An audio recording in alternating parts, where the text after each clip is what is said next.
안녕하십니까. 국민혁명당 선대명입니다.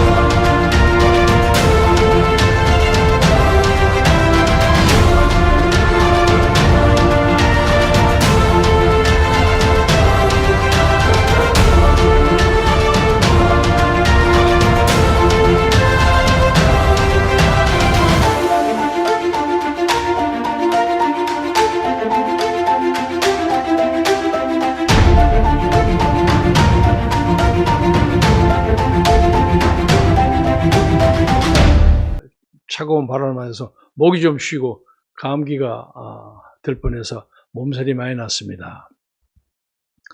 그래서 지금 전두환 전 대통령의 별세 문제에 대해서 장안이 화제가 뜨거운데 제1야당, 집권여당 두 대선 후보가 그 방문을 안 하는 걸로 그래서 화제가 되고 있습니다.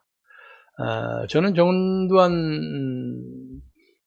전 대통령과 특별하게 악연이 없습니다만은 그 양반이 1980년에 정권을 잡을 때 저는 미국에 있었습니다. 그래서 사실은 개인적으로 좀 유감이 있었던 것은 72년에 미국을 가서 80년에, 그러니까 79년 12.12니까 거의 80년이 됐죠.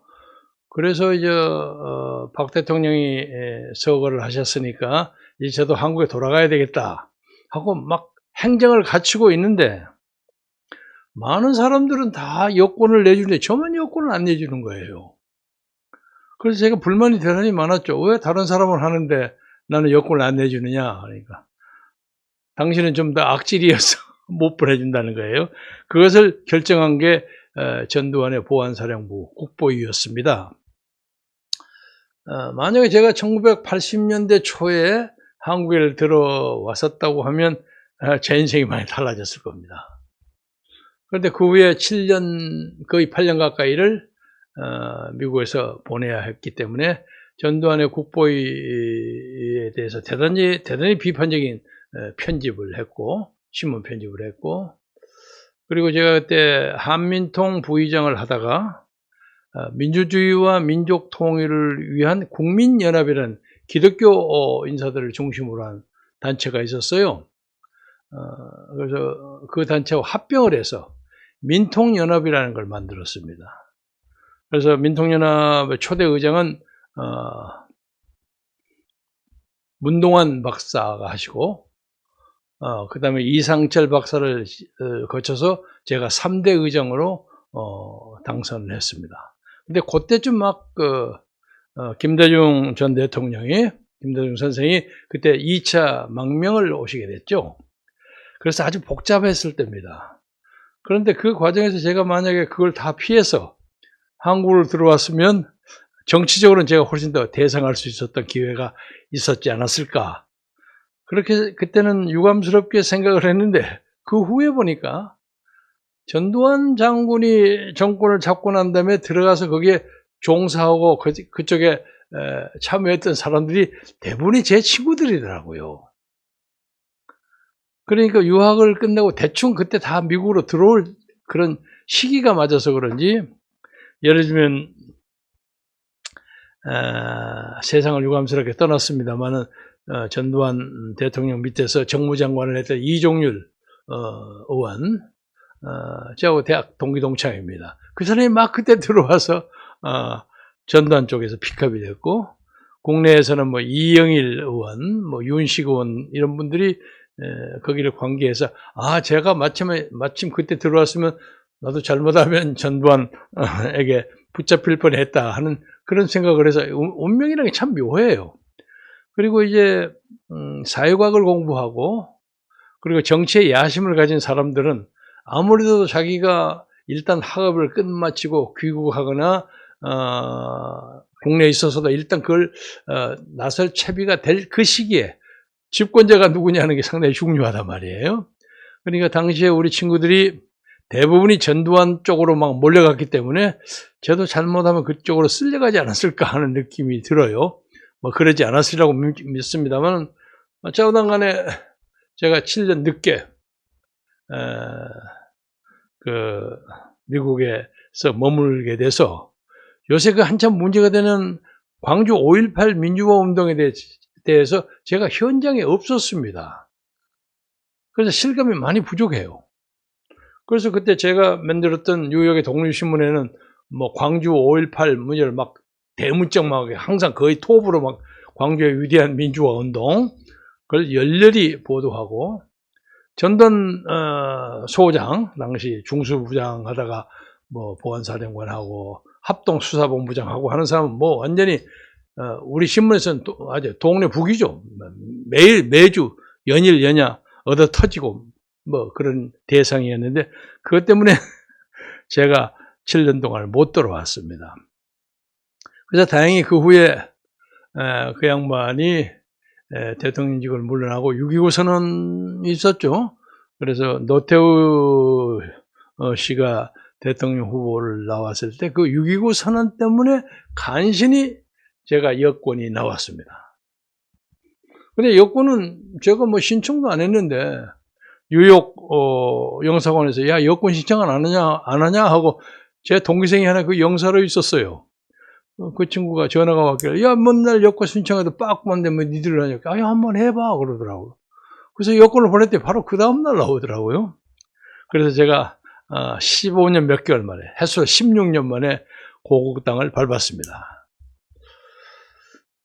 그런데 대한민국에서 제가 16년은 전혀 못 살았어요. 우리 조국에서. 대한민국에서 공기도 마신 적이 없고 그러니까 뭐 소주 한 잔 마셔본 적도 없고 제 생애 16년 어떤 의미에서 그 골든타임을 놓쳤죠. 그런데 역설적으로는 제가 그 16년의 망명을 통해서 해외를 많이 볼 수 있는 그런 귀중한 경험을 가졌고 또 비교적 좋은 대학에서 6년간이나 풀타임으로 공부도 했고 신학교도 다녔고 1년 다녀서 수료했고 해서 남다른 이력을 가지게 됐습니다. 그런데 이게 돌아오자 보니까 전두환의 중앙정보부가 김경재를 잡는다 하는 소문이 쫙 퍼져가지고 뭐 동교동 근처에서도 그런 정보에 익숙한 사람들이 많이 있으니까 특히 그 당시에 권노갑 선배가 어디서 듣고 와서 김경재 곧 잡아간다 그러더라. 왜 그러냐? 전두환을 너무 까서 가만두지 않는다고 보링을 한번 시킨다더라. 그래서 저도 긴장을 했죠. 그런데 마침 그때 돌아가신 김대중 선생이 내 집에 있어라. 그러면 함부로 잡아가지 못할 것이다. 그래서 제가 김대중의 입주 특보가 됐습니다. 그 안에서 한 6, 7개월 살게 됐습니다. 그래서 운명이라는 게 그렇게 많이 돌아가는데 그 후에 이제 88년 국회의원 선거를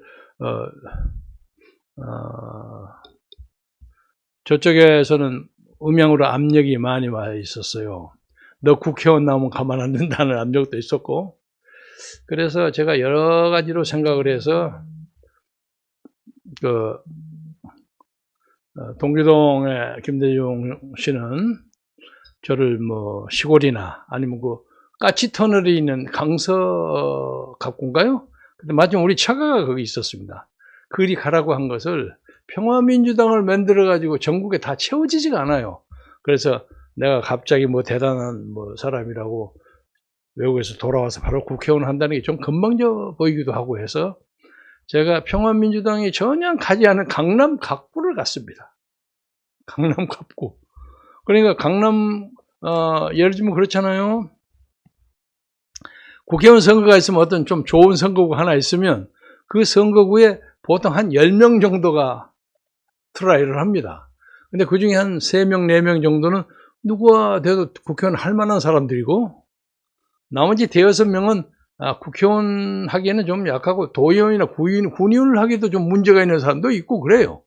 그런데 좌우당 간에 강남 4구는 처음에 한 3명 자격이 있음직한 사람을 제외하고 나머지 5, 6명도 한 사람도 없어요. 참 기가 막혔죠. 제가 좀 아직 좀 감기 기운이 있어서 자가격리 한다는 뜻에서 좀 전두환 전 대통령의 조문을 가고 싶은 것을 참았습니다. 우리 당원들이 그 가서 혹시 다른 사람에게 피해를 끼치면 어떡하나 하고 가지 말라고 해서 그냥 삼가하고, 우리 당에는 고영일 부대표 그리고 이동호 사무총장이 지금부터 한 5, 60분 후에 세브란스에 조문을 가기로 그렇게 일러두었습니다. 그래서 강남 갑구에 가서 강남 을구 서초 갑을 전부 제 친구나 후배들 다 채웠어요. 그런데 원래는 옛날 얘기입니다만 서초 을구가 호남 유권자도 많다고 해서 제가 그쪽으로 갈까 했더니 마침 그게 김동영 군이 또 거기를 나온다는 거예요. 제 대학으로서 제 1년 후배가 됩니다. 그래서 김동영 의원이 지금 기억하고 있는지 모르지만 전화가 찍고 와갖고, 김 선배, 하필 많은데 내 선거구에 와서 나하고 싸움을 하려고 그러시오. 그래, 거기 당신 선거구요? 그리고 제가 서초 을구를 포기하고, 이왕 그럴 바에야 호남 유권자가 10%도 안 되는 서울 지역구에서 제일 적은 한 자릿수 7.6%가 있다는 강남 갑구를 제가 신청을 했어요. 그러니까 사람들이 저를 좀 비웃었죠. 어떤 사람들은 큰 뜻을 가졌다고 생각하는 사람들도 있고, 저 사람 좀 돈놈 아니냐 이렇게 생각하는 사람도 있고 그랬습니다. 그리고 당시에 김대중 총재는 전국구 비례대표 10번인가를 선택했어요. 그게 거의 당선 가능성이 없는 데입니다. 그게 자기가 맨 마지막으로 이름을 올려서 다른 사람을 좀 훅급시키려고 그런 좀 결단을 내리셨기 때문에 저도 강남 갑구 같은 데 가서 그 양반을 채워줘야 한다는 입장으로 해서, 근데 결과적으로 보니까 보통 한 7,000표 나오리라고 생각하는 강남 갑구에서 제가 17,600표를 땄어요. 그리고 강남 을구하고 서초 갑구는 각각 10,000표씩 되고, 서초 을구 가장 좋다는데 거기도 한 15,000-16,000표 해가지고 한 4만 몇천 표가 됐어요. 근데 딱 그것이 김대중의 비례대표 10번을 당선시키는 표가 됐습니다. 제가 공치사를 하려고 하는 게 아니라 제가 강남 갑구를 솔선해서 가지 않았더라면 아마 강남의 후보가 다 차지 못했을 겁니다. 그래서 김대중 씨가 비례대표 10번이라는 그 승부수가 물거품이 될 가능성도 많이 있었다고 사람들이 그렇게 얘기합니다. 아무튼 간에 그래서 옛날 얘기입니다만 김대중 총재로부터 제가 3일 만에 그 동교동을 갔더니 그냥 그야말로 버선발로 양목발로 동하면서 저를 안고 눈물을 흘리고 그랬던 기억이 새롭습니다. 당시에 저는 김영옥 회고록이라는 책을 써서 약간의 필명이 좀 있었어요. 그래서 처음 개표를 할 때 한 2시간 동안 제가 1등이에요. 그러니까 전국적인 관심이었죠. 야, 이거 김경재가 강남 갑구에서 1등을 하다니 이런데 나중에 서울서울 떨어져가지고 2등에서 2등하고 또 10표가 적어가지고 3등이 됐습니다. 권희경, 정희경 선배, 그 양반이 아마 2등을 하셨을 거예요. 그리고 그때 1등을 했던 황모 의원, 그 양반이 YS 계통인데 나중에 중국 대사를 했고, 그 중국 대사하고 그랬을 때 보좌관을 했던 조원진 보좌관이 지금 우리 공화당 삼선 의원으로 박근혜 대통령 돕는다고 열심히 도와주는 그런 사람이 되어 있죠. 이게 세상이라는 게 참 재밌습니다.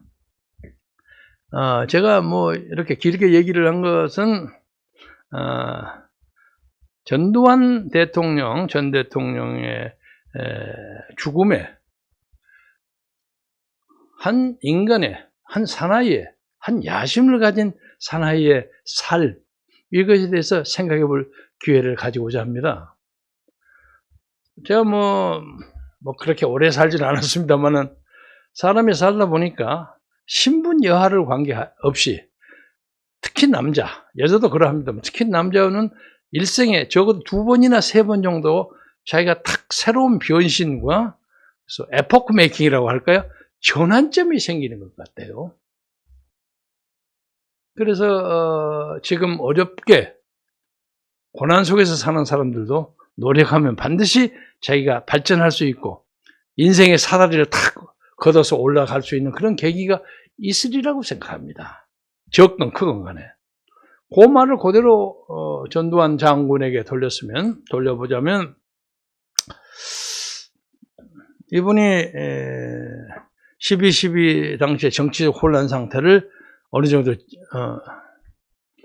진정시키고 약간 불안한 요소가 없진 않았지만은 권력을 당시에 최규하 대통령에게 넘기고 자기가 깨끗하게 군 본연의 자세로 돌아가든가 아니면 이미 정치 물을 먹었기 때문에 군으로 가기가 좀 곤란하면 그때 은퇴를 하거나 퇴역을 하거나 그랬었다면은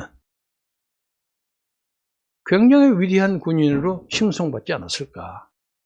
그래서 경우에 따라서는 아이젠하워를 막 미국 국민이 불렀던 것처럼 정책 혼란이 막 벌어지면 야 전두환 나와라고 하는 그런 사태가 충분히 가능했었으리라고 생각합니다. 그런데 사람의 이제 참모가 문제인데 그 주변 사람들이 이거 놓치면 안 됩니다 하고 난리를 쳤겠죠. 그러니까 어거지로 좀 무리하게 하다가 우리나라 역사에서 그래도 2번 대통령을 하신 분 아닙니까? 11대, 12대 그렇게 했죠. 그러면서도 오늘 저렇게 쓸쓸하게 외롭게 세상을 떠난 걸 보고 참 착잡한 생각이 듭니다. 그리고 이 과정에서 백낙천 교수의 얘기가 전해 들어오는데 그 정반대 진영에 사는 사람들 아닙니까? 그래서 그 양반이 한 사람의 죽음에 대해서 엄숙해야 한다. 경건해야 한다 하는 코멘트를 했다는 얘기를 전해 듣고 저는 백낙천 씨하고 뭐 면식이 별로 없는 분입니다만 아마 모르긴 몰라도 저하고 정치적으로 정반대의 입장에 서 있는 사람입니다만은 그래도 참 인간적인 품격이 있구나 그런 생각을 했습니다. 마찬가지 동일한 논리에서 전두환 전 대통령이 5.18 문제에 대해서 사과도 안 하고 해명도 하지 않고 그랬다고 해서 광주에 많은 사람들이 불만을 가진 것을 이해합니다. 그러나 사람에 대한 평가는 두고 봐야 합니다. 그래서 우리나라 옛날에 그냥 막 옛날에 조선조나 고려조의 모든 역사가 전부 승자의 기록입니다. 그러니까 권력을 잡는 사람이 쓰는 사서에 반대파는 전부 역적으로 몰려요. 심지어 막 묘를 파묘를 해갖고 그냥 그런 잔인한 복수를 하던 그런 전통이 우리 사회에서는 없어졌으면 좋겠어요. 그래서 이 세상이 만약에 거꾸로 되면 오늘 우연히 보니까 김대중 대통령 파묘하라고 누가 청원을 올리고 사람을 모집하고 있더라고요. 그래서 섬찟했어요.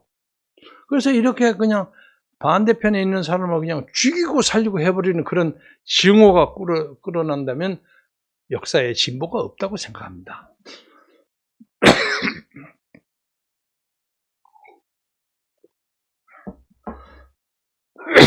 그래서 전두환 전 대통령에 대해서도 제가 좀 감정이 끌어올라서 그럽니다.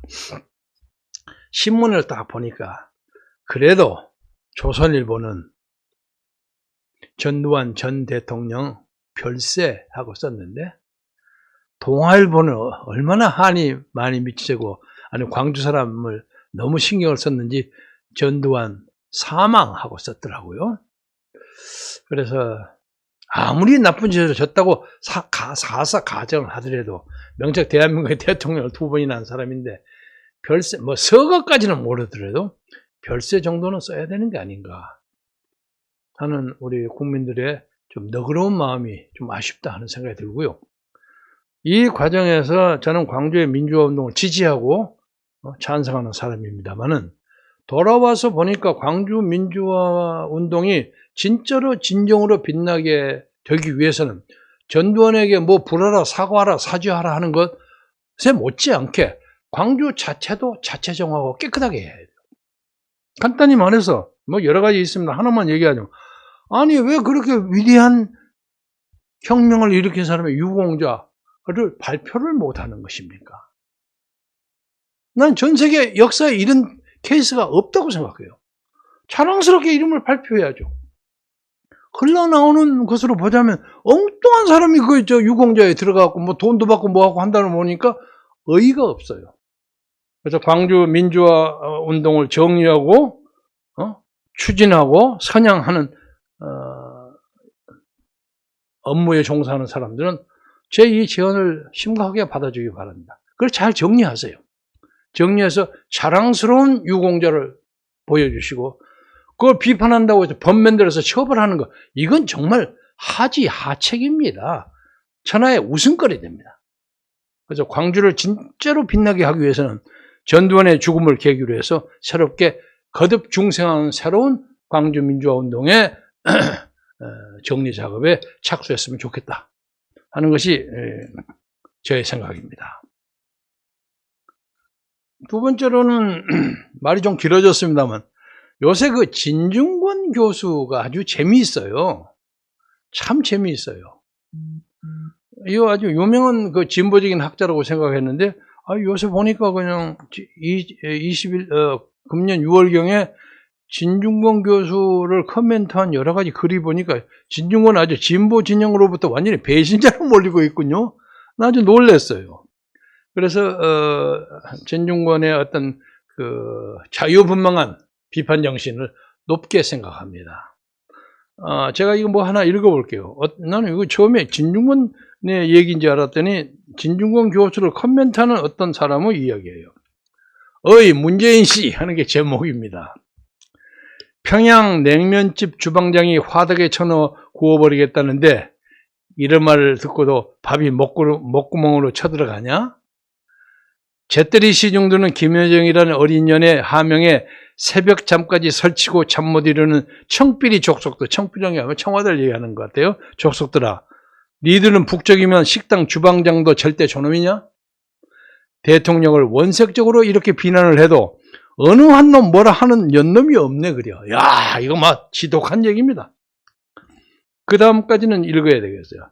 양아치 조국 때는 들깨처럼 날뛰더니 문쩝쩝이의 서열은 어느 정도일까?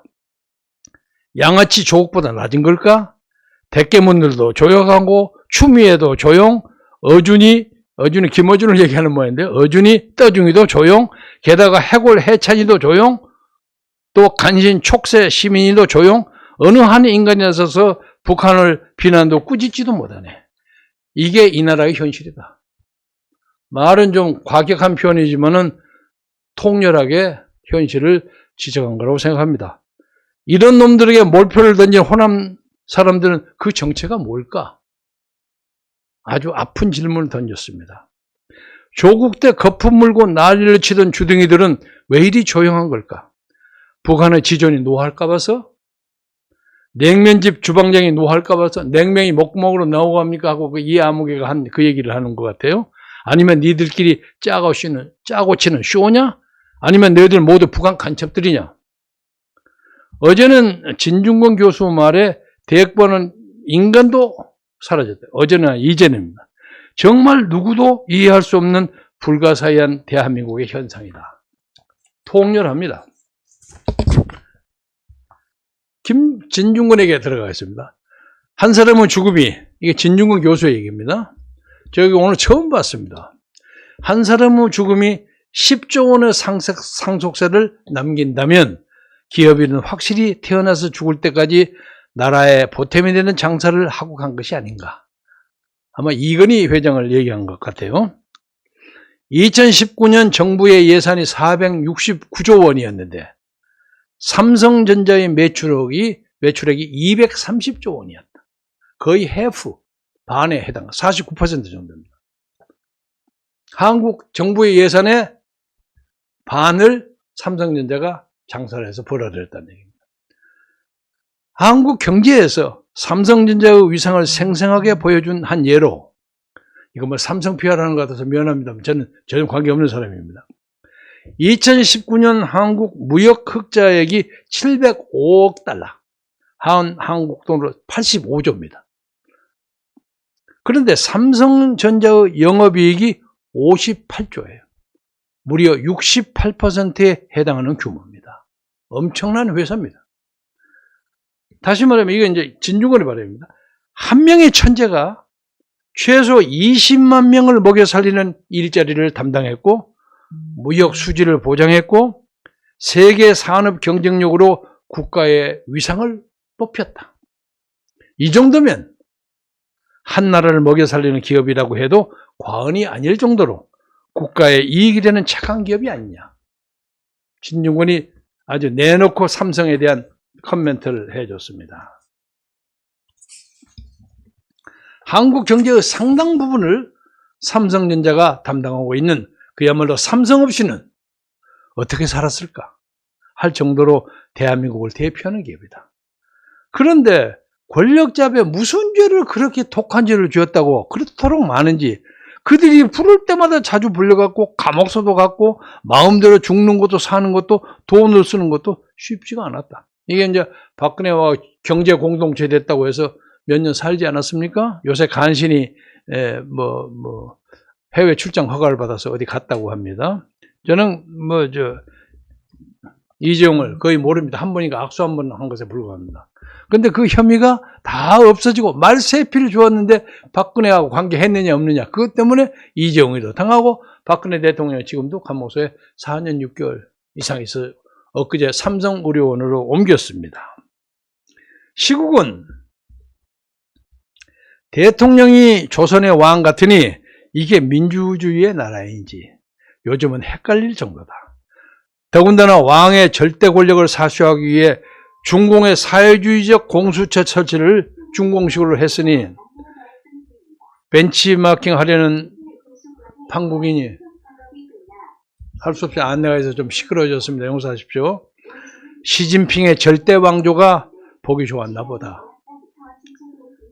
검찰개혁, 재벌개혁을 하기보다 시급한 게 절대 왕정의 권력개혁이다.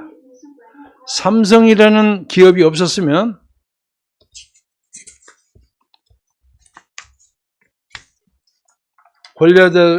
권력자들께서는 어떻게 살았을까? 오늘도 어김없이 악어의 눈물이 흐른다. 제가 미국 가기 전에 경험한 일들인데요. 당시에 국회에서는 그때도 삼성의 사카린 밀수인이 뭐냐고 말이 많았어요. 시끄러웠어요. 또 삼성이 잘못한 것도 많이 있었고, 그러나 삼성의 그 위상은 독보적이었어요. 그런데 국회의원, 특히 야당 국회의원들이 낮에는 국회에서 그냥 막 삼성을 조지는 거죠. 연거푸서 조였어요. 막 여러 몇 명이 나와서. 저는 정치에 관심이 많았기 때문에 그 국회 방청석에서 많이 들어요. 누가 무슨 얘기고, 김영삼 의원이 뭐라 어떻게 하고, 김대중 의원이 어쩌고 다 알아요.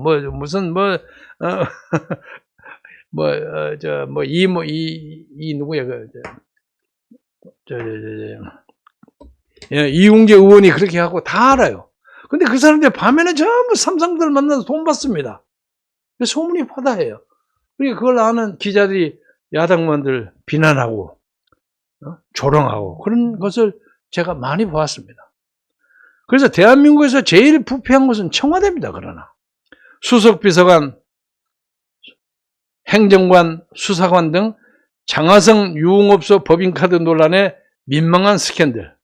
진중권 전 동양대 교수가 국회의원 회관에서 열린 토론에서 그런 얘기를 했다 합니다. 저도 오늘 처음 들었습니다. 대한민국에서 제일 부패한 곳은 청와대라고 했습니다.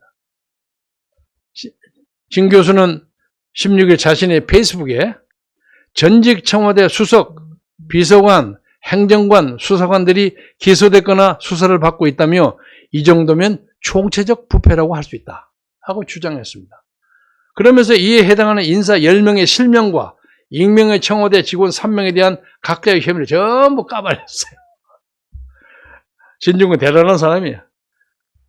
진정 교수는 언제 이런 적이 있었던 거라며 대한민국에서 가장 부패한 집단이 개혁하겠다고 칼을 들었으니 나라가 이 모양 이 꼴이 된 것이다. 진중권은 또 다른 것을 통해서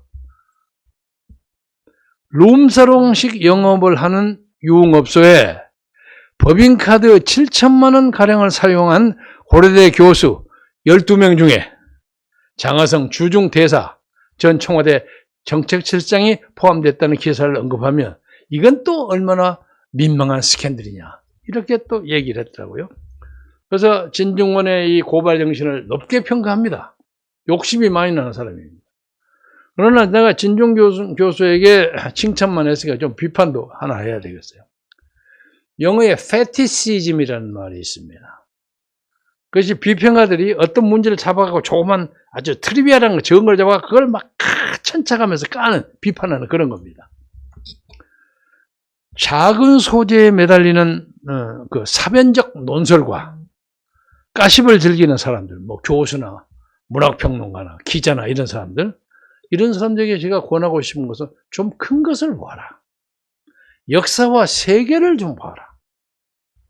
왜 진중권이나 이런 사람들은 이렇게 한국 문제에 대해서 그렇게 시시콜콜 날카롭게 비판을 하면서 왜 북한에 대해서는 한마디도 안 하느냐. 진중권이가 노골적으로 이렇게 사회평에 나오는 것은 동양대 교수 시절에 조국 청와대 수석의 부인 정경심 씨하고 같이 근무를 하다가 거기서 좀 의의가 좀 틀어진 모양이에요. 인간적으로는 갈등이 있었어. 그래서 조국 비판으로부터 시작해서 그 사람의 입에 참았던 입이 터져버린 겁니다. 그래서 조국을 까는 것을 왜 김정은과 시진핑은 못 갔냐. 특히 예를 하나 들자면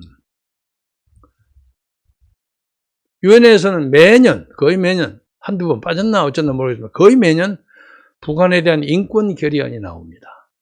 그게 우리가 하는 것이 아니라 국제인권단체에서 북한의 그 참혹한 인권 문제에 대해서 개선하라고 이것을 유엔의 이름으로 압력을 넣기 위해서 개정안이 나와요. 근데 이 문재인 정권은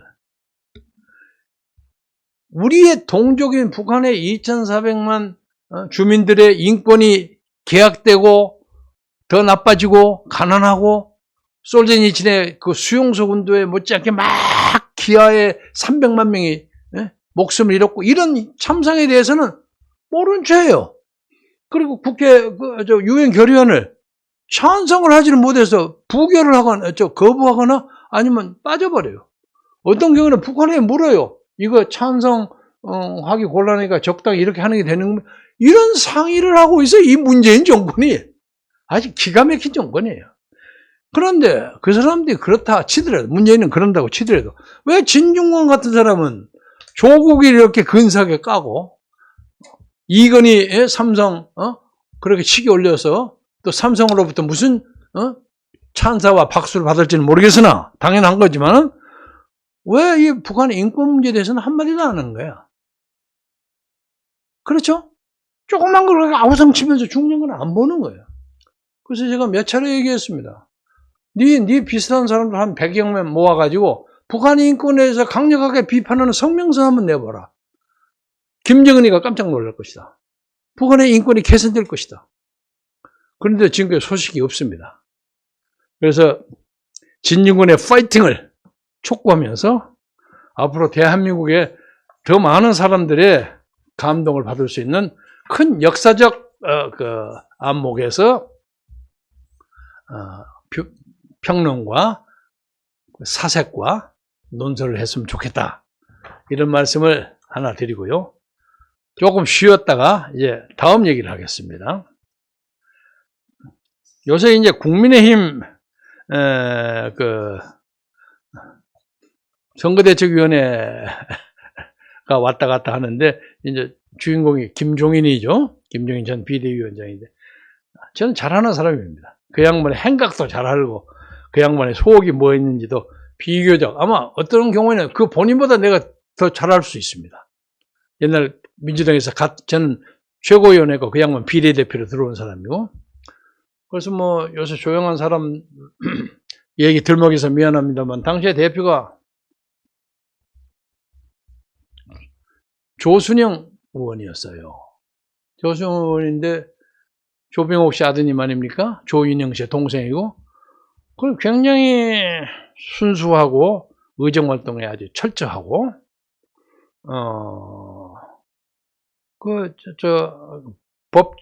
법대를 나왔지만 고시를 보지는 않은 사람인데, 뭐, 변호사 뺨칠 정도로 아주 정통한 사람인데.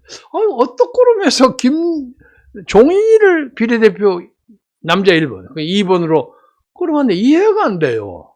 그래서 내가 좀 반대했죠. 나도 당시에 공천의 실무에 발언권을 가지고 있는 최고위원이었으니까. 한참 하다가 그거 내 말 좀 들어줘. 이건 그래도 내가 한번 해야 될 거 아니냐 하는 식으로 밀어붙이더라고요. 저는 훨씬 더 사회적으로 명망이 있는 사람을 우리 비례대표로 모시고 싶었어요. 근데, 대표가 양보를 안 하니까 부닥치다가 안 되고 말아서 김종인을 가만히 이렇게 쳐다보고 있었는데, 나중에 이 꼬마 민주당이에요. 이제 열린우리당을 가버리고 나머지 있는, 집 나간 집처럼 엉성할 때, 마지막에 추미애 의원이 이 민주당 때려치고 저쪽 노무현 쪽으로 붙는다고 해서 자기가 판문점에 가서 회의를 하고 대회를 벌리고 난리가 났어요. 그러니까 조순영과 추미애가 대립하는 그런 입장이었는데, 이 양반이 비례대표 한다고 앉아 있다가도 갑자기 조용하게 사라지면 어디 가보면 추미애 집회 또 가더라고요. 그래서 이 양반 대단한 사람이구나. 그래서 제가 김종인의 정치적 행각은 그냥 그 사람은 아침에 일어나서 숨 쉬는 것부터 정치만 생각하는 사람입니다.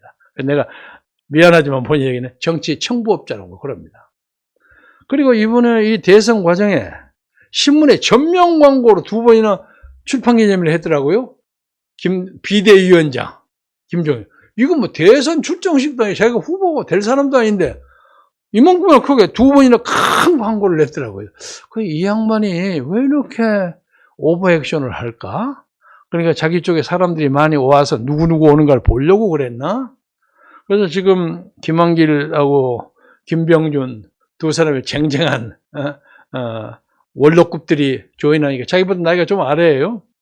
근데 함부로 핸들하기가 좀 어렵구나. 밑에 부대. 이게 윤석열이에 감춰진 신의 한 수야. 그러니까 저것들 들어온 거 반대한다고 하다가 반대가 안 돼서 이제 불가피하게 받게 됐는데, 자기 입장이 앞으로 몇 시간 안에 왔다 갔다 한다고 합니다.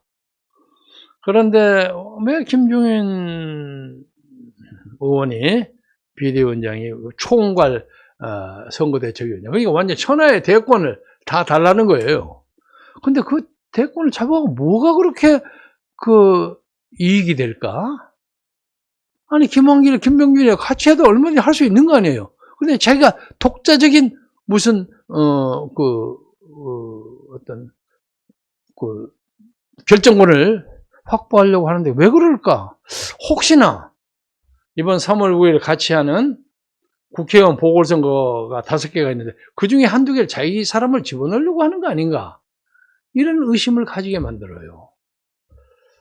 그래서 앞으로 결과가 어떻게 나올지는 모르겠으나 이것이 아마도 윤석열의 대권 행보에는 상당한 파문을 던질 겁니다. 나는 어떤 것이 좋다 나쁘다 하는 얘기는 안 하겠습니다만은,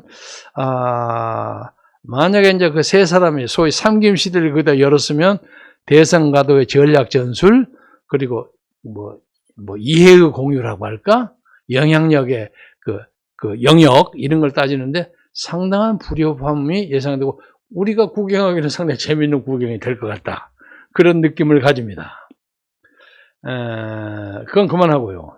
마지막으로는 제가 아까 전두환 전 대통령에 대한 얘기와 연관된 얘기인데, 윈스턴 처칠 같은 사람이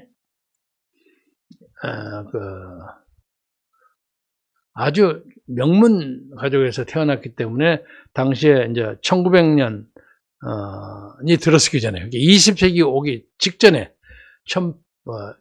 1800 몇 년도 후반기에 영국은 산업혁명이 돼가고 굉장히 부가 많이 쌓이고 가진 자와 가지지 않은 자, 노동자와 기업가들 사이에 격차가 많아서 문제가 많이 벌어져 있었어요.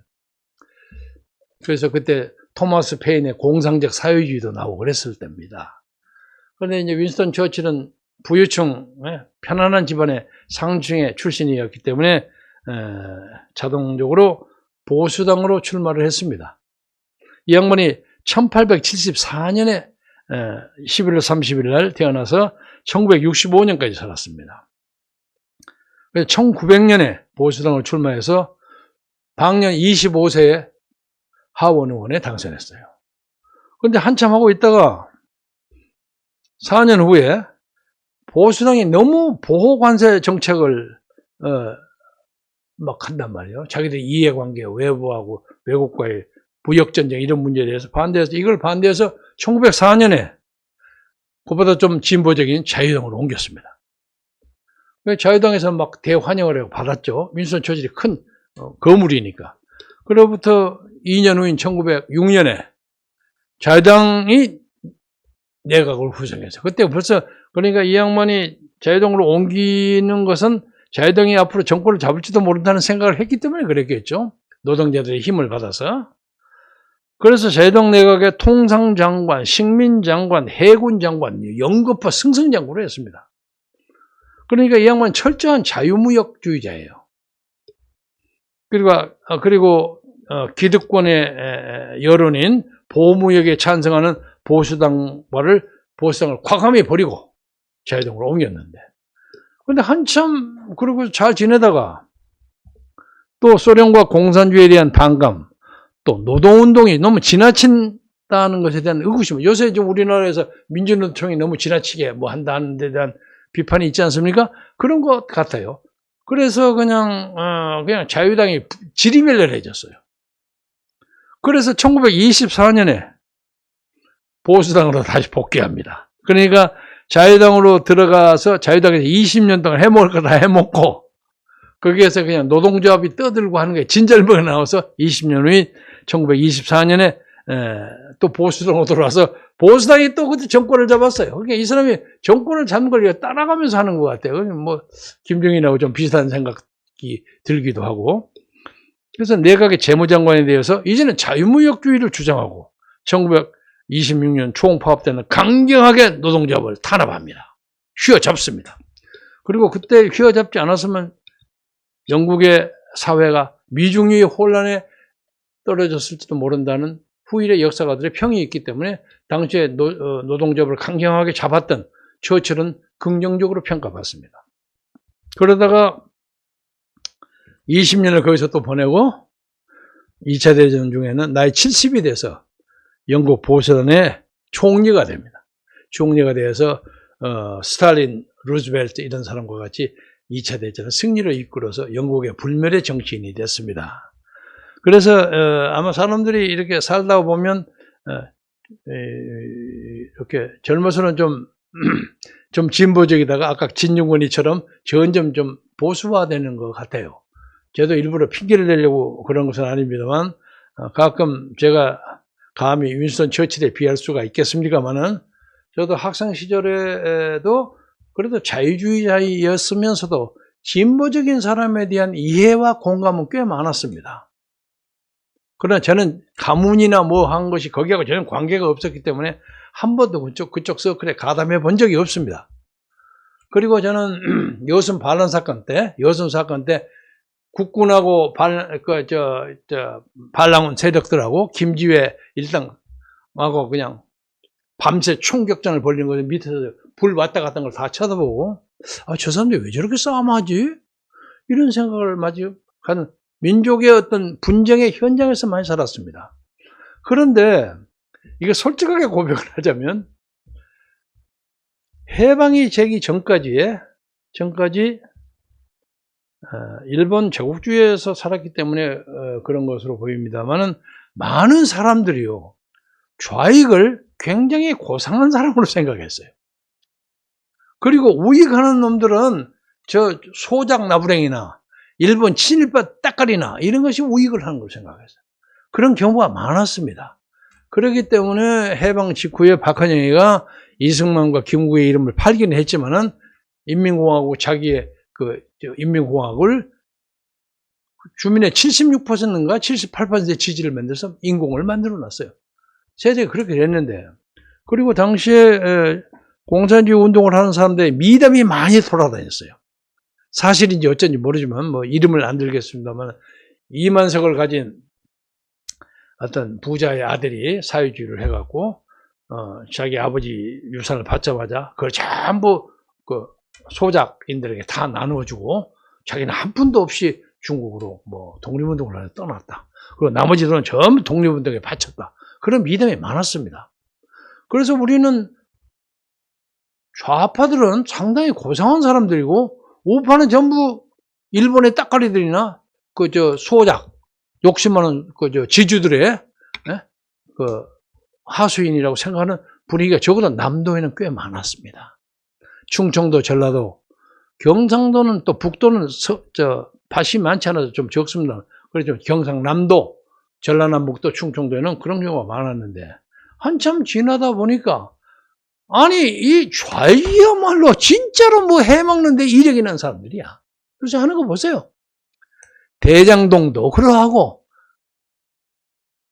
뭡니까 풍력 발전도 그러하고 뭐 다 좋다는 건 전부들이 아까 여기 나왔죠. 좋다는 건 자기들이 다 해먹어요. 그래서 사실은 대한민국에서 가장 부패한 사람들이 좌익입니다. 보통 좌익이 나오기 전에는 부패한 사람들이라는 게 법관, 검사, 장관, 국회의원 이렇게 생각했어요. 검사들 요새 하는 거 보세요. 검사는 검사 동일체 원칙이 있다고 해서 언더테이블로 돈 왔다 갔다 보내준 건 아무도 모릅니다. 그래서 검사를 열심히 한 사람들의 적어도 도덕적인 문제에 대해서는 사람들이 그렇게 신뢰를 안 하는 풍토가 우리 사회에 많이 있습니다. 뭐 윤석열 검사는 안 그랬을지 모르겠습니다만은 아무튼 검사는 거기서 삐끗하고 벗어나면 그 사회에서 매장돼 버리거든. 매장됩니다. 검사보다 좀 나은 사람이 법관인데 법관도 마찬가지예요. 요새 법관들 하는 거 보세요.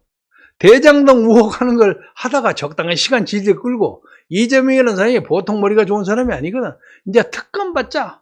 그리고 가는 곳마다 절하고 자기가 국가를 위해서 그 많은 돈을 벌었다고 주장했던 사람이 성남시를 위해서 그렇게 잘했다는 사람이 무조건 잘못했습니다. 비리고 읍소작전으로 나와요.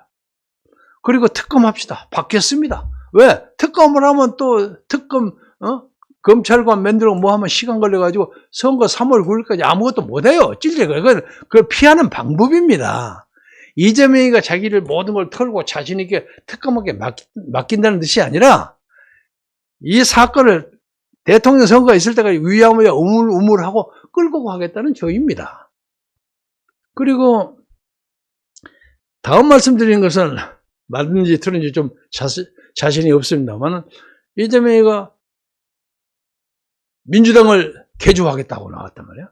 민주당을 이재명의 민주당으로 끌겠다. 아유 참신하죠. 그러나 저는 이것을 민주당의 주류를 이루고 있는 많은 사람들이 이재명이하고 좀 곤란하다 하고 따라오지를 않아요. 그러니까 이걸 이념적으로 봐서는 이재명은 한 총련이 배후에서 바치고 있습니다. 그리고 그가 경기지사를 하는 동안에 구체적으로 예를 다 들 수는 없지만은 자료는 있지만은 지금은 여기서 매거할 수는 없지만은 중요한 사람들을 중요한 자리에 박아서 배치해가지고 다 이익을 보게 만들고 그걸 가지고 자기의 도정을 끌어가는데 자기를 지원하도록 만드는 대단한 그야말로 굉장한 용인수를 발휘했어요. 그래서 아마 대장동 저것을 조사해가지고 끝까지 끄집어내는 데는 상당히 시간이 걸릴 겁니다. 지금은 그냥 김만배하고 유동규하고 서욱인가? 걔들 그냥 배임죄 등등을 해서 몇 년이 감옥소 가는 걸로 판단이 나올 가능성이 많습니다. 그 사람들에게는 누군가가 가서 얘기했을 거 아닙니까? 정지사가 했든 누가 했든 가서 야, 몇 년 고생해라. 우리 왕조 그 양반? 그 사람인가? 그 양반이 대통령 되면 니들 다 사명한다. 사명하면 끝 아니냐? 이렇게 생각하고 있을 겁니다. 우리나라 현실이 그러합니다. 그래서 이번에 이 3월 9일 선거는요, 단순하게 누가 이기고 지고 하는 문제가 아니라 이 나라 자유민주주의가 그냥 밑바닥에 빠져버리느냐. 저런 사회주의의 독재 정치. 중국하고 비슷하죠. 북한을 뺨치는 그런 사회주의가 한국에서 정립돼가지고 그러니까 경찰, 검찰, 판사, 심지어 학계, 정교조가 다 담당. 이 나라를 완전히 사회주의화 만들면 여기서 편안하게 살고 배 두드리고 살던 물색 모르는 사람들은 다 보따리 사갖고 보트피플이 되거나 나가야 할 경우가 반드시 온다고 생각합니다. 여러분, 이게 누가 이기고 지고 하는 문제가 아니오시다. 그러나 단 하나의 변수는 오늘 11월 24일인데 공교롭게 지금부터 딱 한 달 후인 12월 24일 아침이나 밤이나 박근혜 대통령이 석방에 불가피하리라고 생각합니다. 걔들도 그런 전략을 세웠고, 그렇게 해서 야권을 좀 분열시켜서 선거를 좀 쉽게 하겠다 하는 그런 전략이 있을 거예요. 양정철이나 이해찬이나 그런 생각하고 있을 겁니다. 그래서 우리는 지금 윤석열에 대해서 불만이 많아요. 제가 불만이 있는 것이 아니라 박근혜 대통령을 탄핵시켜서 감옥수에 집어넣었던데 앞장선 사람들이 다 거기 있어. 소위 탄핵파들이 주동하는 후보란 말이야. 그럼 박근혜 대통령을 지지하고 마음속으로 안쓰러워하고 그와 연대하는 사람들이 어떻게 거기다 표를 찍을 수가 있겠습니까? 그래서 제가 사죄하라. 사죄는 죽어도 못하겠다는 거예요. 오늘 현재까지는. 그런데 박근혜 후보도 지금부터 딱 9년 전 2012년 저와 한광옥 하나가보원이 일종의 조인했을 때 우리가 그건 조건이 있습니다. 당신이 박정희 대통령이 헌정유린한 것에 대해서 사죄라. 그렇지 않고는 우리 거기 갈 수 없다. 그래서 안 하려고 계속 뺐어요. 그래서 막 간두라. 우리는 명분 없다. 그때 아슬아슬했으면 선거가.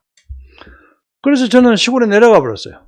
당시에 대표가 황우여입니다. 황우여 의원이 저한테 전화가 와가지고 아니 그걸 아무래도 좀 해야 되겠는데 뭐라고 말을 만들었으면 좋겠어. 말이야 당신들이 중요하지 어쩌고 해서 선배님 황우여가 저보다 조금 아래입니다. 대머리가 벌써 저하고 비슷한 또래지만 조금 아래입니다. 선배님이 그걸 하나 만들어 주십시오. 그래서 제가 시골에서 컴퓨터 쳐갖고 이메일을 보냈어요. 그 지금 자료가 다 있습니다. 그러더니 그 다음에 받고 이게 너무 강해서 도저히 못하겠다 그럽니다. 그럼 그만 놓으라고. 그런 우여곡절을 거치다가 그래도 막판에 박근혜 대통령이 자기 아버지를 비판하는 성명서와 사죄를 했습니다. 아버지가 조국 군대화를 위해서 노력을 하시려고 하다가 헌정을 유린하고 많은 사람의 가슴을 아프게 하고 고통을 주게 되는 것에 대해서 진심으로 사과드립니다. 제가 그 워딩을 정확하게 잊어먹었습니다. 그것도 제한테 있습니다. 그 자료가 다. 진심으로 사죄드립니다. 몇 번 했어요. 그리고 그 사람들의 고통을 제가 어루만지고 노력하겠습니다. 그렇게 진지하게 하니까 사람들이 그걸 받았어요. 그래서 우리도 떳떳하게 올 수가 있었죠. 근데 왜 윤석열은 그걸 못합니까? 그래서 제가 여기서 큰 소리 치는 게 아니라 윤석열이가 그것을 끝끝내 못하면 배선을 담보할 수가 없습니다. 그리고 우리는 지금 이 정부의 언론 정책의 제1호 타겟이 정광훈과 김경재입니다. 어떤 방송이나 신문에서도 정광훈과 김경재 이름을 쓰지 말라는 것이 얘들의 공식적인 잘 알려진 언론 대책입니다. 우리가 300만의 당원이 있고 최근에 불교의 큰 교단으로부터 250만의 전적인 호국 불교의 지원을 받았고 우리가 550만의 유권자가 확보되어 있어요. 그리고 제가 관계했던 자유총연맹에도 350만의 명원이 있는데 그 사람들의 상당 수준이 지금도 저에게 심정적으로 따르고 존경합니다.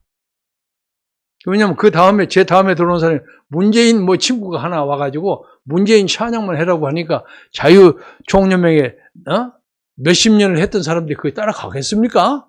그래서 요새 그 양반 다행히 물러났어요. 송영무 전 국방부 장관이 들어왔다. 근데 제가 커뮤니케이션은 별로 없습니다만은 하여간 상당한 사람들이 그래도 김경재 총재가 여기에서 주장했던 통일 선봉대, 자유민주주의 확보 이것이 옳다고 대부분이 생각하고 있어요. 우리가 자랑한 것이 아니라 엄청난 득표력을 가지고 있습니다. 이건 여의도에 있는 정치꾼들 다 압니다. 큰 소리 칠 게 아니라 다 압니다. 그래서 저는 이제 나중에 뭐 우리가 진짜 죽게 하면 까무라치기가 돼가지고 우리가 합치지 않으면 이재명한테 지겠다 하는 생각이 들 경우에 우리는 단일화를 위한 투표합시다 이거예요. 국민투표 붙이자 이거예요. 여론조사 하자 이거예요. 누가 이길지 대보자 이거예요. 그런 주장입니다. 우리는 그때까지 아니면 끝까지 가고 김경재가 앞설지 윤석열이가 앞설지는 가봐야 하는 겁니다. 저도 정치를 몇십 년을 한 사람입니다. 윤석열은 뭐하니까 정치, 여의도 정치를 하나도 몰라요. 그리고 그 주변에 있는 사람들이 전부 탄핵파 따까리만 앉아있고 거기에 옛날 노무현의 수절들, 노무현 배신하고 나온 사람들 갖다 붙이고 그리고 또 김종인 할아버지까지 거기에 앉아서 훈수딘다고 날려 저거 저래 갖고 뭐가 될까? 진심으로 걱정합니다. 그래서 국민 여러분 그리고 당원 여러분 낙심하지 마시고 우리에게는 자유민주 세력을 지키고 자유시장경제를 지키고 한미 동맹을 강화하고 국방을 강화해서 북한의 김정일을 제압할 수 있는 그러나 그들이 사죄하고 커밍아웃 하면 통일에 대해서 진짜로 깜짝 놀랄 만큼 좋은 프로그램을 우리가 다 가지고 있습니다. 아직 공개는 안 합니다만은 제가 대선 후보의 무슨 합동 토론회에 나가서 말할 수 있는 기회가 되면 하겠습니다. 근데 이 사람들이 지금 대한민국의 전체의 여론조사 기관이 전부 정부에서 컨트롤하고 있습니다. KSOI 하는 걸 완전히 내놓고 그쪽 신정부 하는 사람들이고 그래서 일정한 여론조사 조작을 딱 해가지고 그 이하하면 못 들어간다고 해서 저를 배제시키려고 노력하는 중입니다. 우리는 광고도 제대로 못 냅니다. 이런 악조건 속에서 만약 끝근데 안 되면 우리는 그다 집어치고 그냥 끝까지 갑니다. 하늘에게 맡기고 그럴 작정입니다. 그래서 여러분들이 오늘 전두환 전 대통령의 슬픈 삶의 종말을 보면서 정말로 이 정권을 지향하는 아주 찐 대깨문이나 무슨 주사파나 어떤 사람도 오늘 이 자리에서 진지하게 한번 이 나라의 앞날을 걱정해 주시길 바랍니다. 다 당신들로 이 나라의 아들, 딸들이고 시진핑이 밑에서 종살이하고 김정은이를 하늘처럼 받들면서 하는 그런 노예 사회에서 살기를 원하지는 않는 거 아닙니까? 우리 그렇게 살기 어렵습니다. 벌써 대한민국은 너무 글로벌리제이션이 돼가고 세계화가 다 돼 있습니다. 안 됩니다. 그래서 저는 이재명이가 끝까지는 못 간다고 생각하는 사람입니다. 어떻게 되든지 간에 저는 이재명이를 그만큼 뽑아놓은 것이 하나님의 신의 한 수라고 생각합니다. 만약에 이낙연 같은 사람이 오면 그 사람은 좀 부드러워요. 제가 알기로는. 그리고 빨갱이는 아니에요. 그건 확실해요. 그래서 그 부드러운 사람의 리더십이 이겨서 돼버릴지도 몰라. 그쪽에서. 그러나 여기에 있는 사람들, 많은 사람들이 아무리 그래도 이재명은 안 되겠다. 대부분의 사람들이 그렇게 얘기합니다. 제가 만나는 사람들도. 그래서 여러분이 이재명을 밀던 사람이든지 아니면 누구를 밀던 사람이든지 간에 또 저 민주당에는 옛날 내 의형제 동생 서른이가 딴소리 막 하고 있잖아요. 서른이도 정의파거든. 억지 소리는 잘하는 놈입니다만은. 그래서 이번에는 정권이 바뀌는 것이 시대 정신입니다. 역사의 대세이기 때문에 여러분 기죽지 말고 담대하게 3월 9일을 향해서 차근차근히 걸어갑시다. 여러분 건강하고 행복하시기 바라고 저도 이제 오늘까지 자가규제 하다가 오늘 아침에 제가 색강을 좀 돌았어요. 돌았더니 좀 콜록콜록하긴 했지만 아까 맨 처음 그 하얀 독구리 입고 찍었던 것이 제가 거기서 찍은 사진입니다. 근데 살이 많이 쪄 보이는데 뭐 건강은 좋습니다. 여러분을 위해서 봉사할 정신적, 육체적 준비가 충분히 되어 있다는 것을 말씀드리면서 좀 길었습니다만 양해해 주시기 바랍니다. 여러분 건강하십시오. 고맙습니다.